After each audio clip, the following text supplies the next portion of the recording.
Herkese salam, kanalıma hoş geldiniz.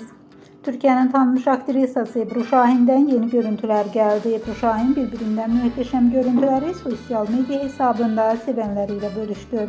Həmin görüntüler izleyicilerin marağına sebep oldu. Fotolara kısa zaman ərzində çox sayda beğeni ve şərh geldi.